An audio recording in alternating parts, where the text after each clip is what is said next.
Hello everyone. Today I'm going to do a real quick video to show you my pile of possibilities for the Big Book Summer Challenge.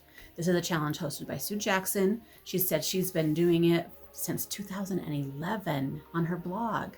That is a long time for a challenge, and I think that is awesome.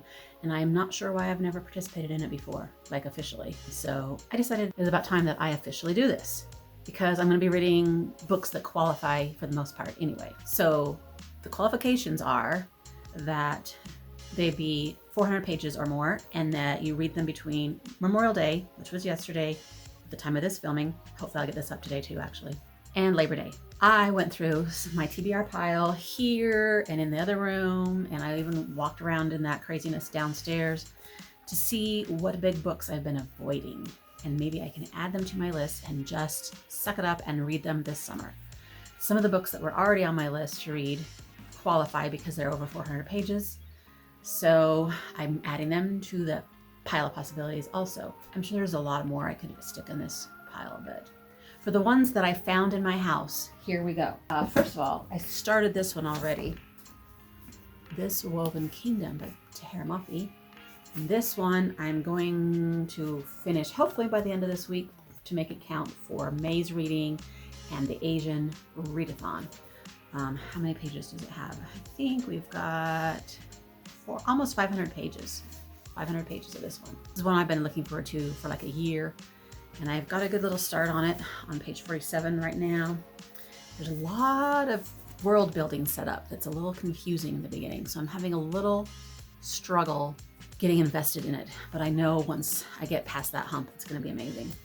And then I wanted to read the third book in the Ember in the Ashes series, which is this one, Reaper at the Gates. This one is by Sabat Tahir.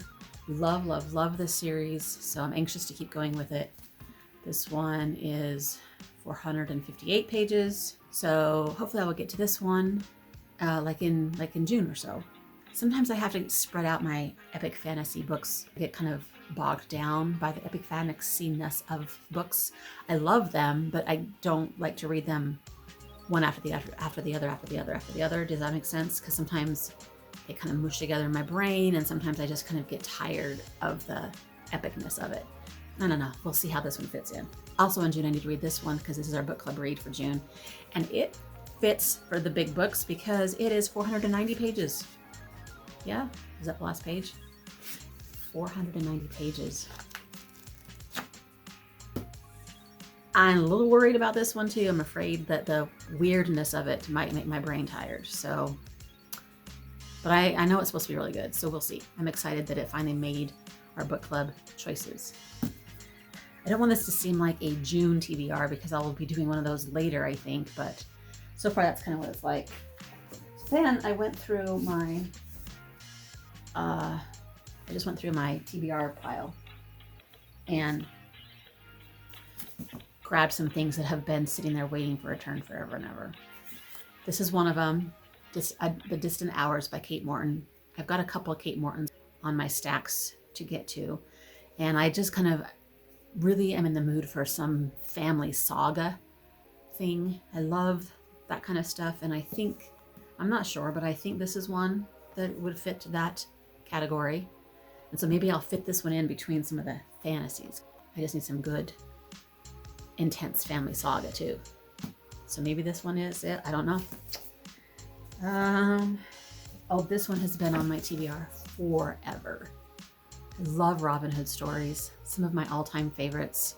So this is a Robin Hood story by Stephen R. Lawhead that I've had forever, and I just love the cover, and I think it appears that I tried to read it at one point. It says page 41, and I don't know why I didn't keep going. So I don't know if this one's a struggle for me back then, and maybe I will have a struggle with it, but I would love to try again. How many pages does it have? 490. So yeah, let's see what happens with that, should we? And what else did I grab? Oh, I threw this one on the list. I'm so intimidated by this book, but I just really want to know what the deal is with it. And this one definitely fits the bill of big books. What have we got here? Do you count the index? Is that part of the book? Because there's an index. This is an intense index. Oh my gosh. Okay. Let's say you count that because it might be part of the book. Since I know this is a fiction book, but there's an index. 705. So, of really weird craziness.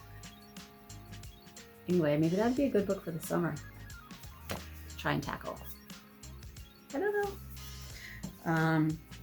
I really want to do this one. Now, this is your very definition of a big book. To Sleep in a Sea of Stars by Christopher Paolini. I have a teeny little easy to hold book. I feel like this one I might actually could take on our travels in June and July because it's not going to be hard to carry like some of these others. So maybe this will be the road trip book along with some memoirs. There is just over 1,000 pages. So should we take bets on if I can do it? Now, all that is to say that I feel guilty reading any of them without, once and for all, finishing this.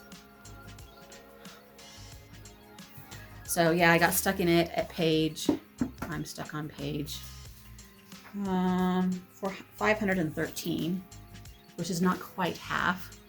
How many pages does this one have? 1,233.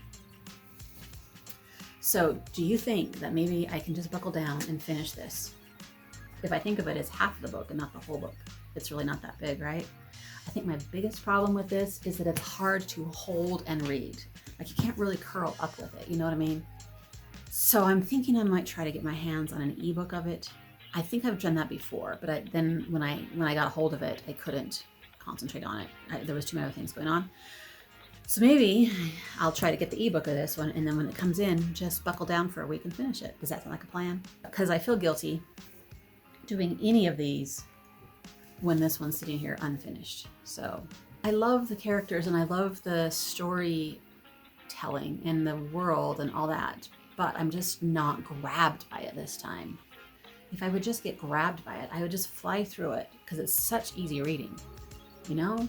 So I don't know, maybe I just need to try to finish it in a fast amount of time instead of do the thing that I was doing last year where I was just reading a little bit a day. Maybe that's just not working. So we'll see. Maybe I'll try to do that.